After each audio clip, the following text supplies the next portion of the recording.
భాగ్యనగర్ లో Mangalya shopping mall వారి ప్రారంభోత్సవాల జాతర సెప్టెంబర్ 27న సంయుక్త మీనంచే Narsing main road HP petrol bunk పక్కన. రాష్ట్రంలో ఉన్న ప్రతిపక్షాలు చాలా చౌకబారు విమర్శలు చేస్తున్నారు. 10 ఏళ్ళు అధికారంలో ఉండి అధికారము నెక్కికెక్కి ప్రజాస్వామ్యాన్ని కాళరాసి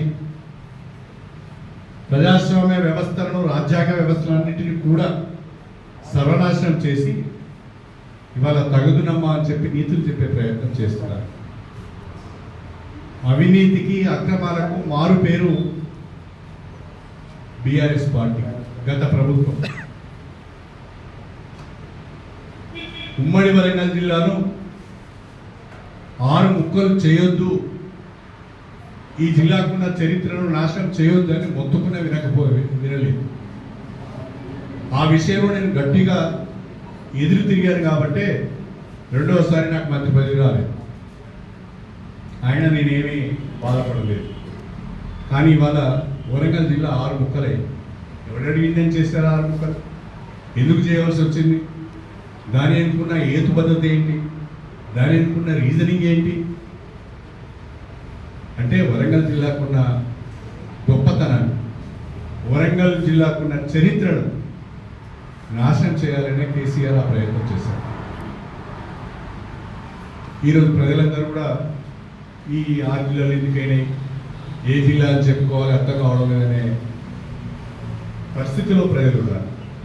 ఈ రకంగా తనకి ఇష్టం వచ్చిన రీతిగా ఒక నిరంకుశ నియంతృత్వ పాలనను తెలంగాణలో తీసుకువచ్చి ప్రజాస్వామ్యవాదుల మూలను నొక్కి ఇష్టారీతిగా దోపిడీ చేశారు. మొత్తం కుటుంబం దోపిడీకి ఎగబడ్డది. కుటుంబం చేతిలో తెలంగాణ బందీ అయిపోయింది. ఇవాళ హైదరాబాద్లో 1000 ఎకరాల భూములు, కొన్ని కోట్ల రూపాయల విలువైన బిల్డింగ్స్ ఎక్కడి నుంచి వచ్చాయో తెలంగాణ ప్రజలకు సమాధానం చెప్పవలసిన అవసరం ఉంది. వాళ్ళు ఇప్పుడు 9 నెలలు కూడా పూర్తిగానే కాంగ్రెస్ ప్రభుత్వం పైన విమర్శలు చేస్తున్నారు. 10 ఏళ్లలో చేయలేని పని ఇవాళ రైతు రుణమాఫీ 23 లక్షల మందికి 18,000 కోట్ల మాఫీ జరిగింది.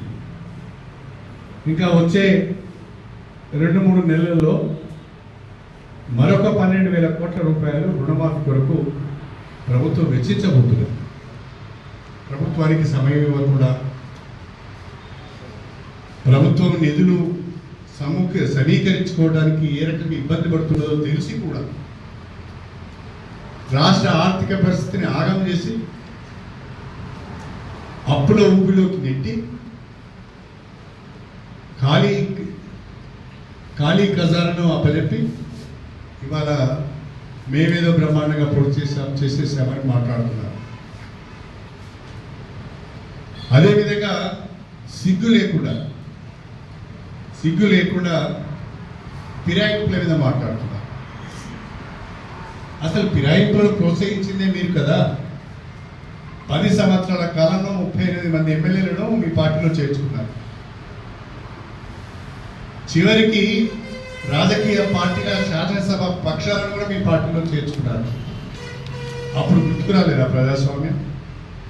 అప్పుడు గుర్తుకు రాలేదా నైతిక విలువలు? అప్పుడు గుర్తుకు రాలేదా ఫిరాయింపుల చట్టం? ఈరోజు మాట్లాడుతున్నారు. కోర్టుల పట్ల గౌరవం ఉన్నది. ఆ కోర్టులు ఇచ్చే తీర్పు కట్టుబడి మేము ఉంటాం. ఎన్నికలు ఎప్పుడు వచ్చినా కాంగ్రెస్ పార్టీ ఎదుర్కోవడానికి సిద్ధంగా ఉన్నది. దీని గురించి మేమేం ఆందోళన చెందడం లేదు. వాళ్ళు ఆలోచించుకోవాలి, డిపాజిట్లు వస్తాయా రావాలి, డిపాజిట్లు వస్తాయా రావాలని వాళ్ళు ఆలోచించుకోవాలి. స్టేషన్ గన్పూర్ నియోజకవర్గంలో కాంగ్రెస్ పార్టీ బలంగా ఉంది. ప్రజలు కాంగ్రెస్ పార్టీ పట్ల చాలా అనుకూలంగా ఉన్నారు. ఎన్నికలు ఎప్పుడు వచ్చినా ఇప్పట్లో ఉప ఎన్నికలు రావు.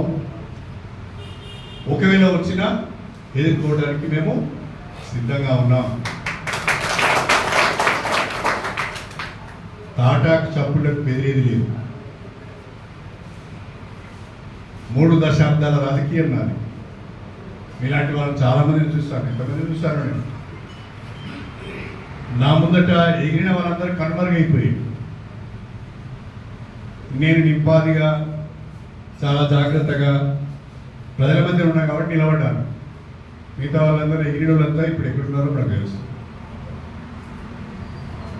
కాబట్టి ఏమి ప్రజాస్వామ్యం పట్ల గౌరవం ఉంది, కోర్టుల పట్ల గౌరవం ఉన్నది, ఎన్నికల వ్యవస్థ పట్ల గౌరవం ఉన్నది.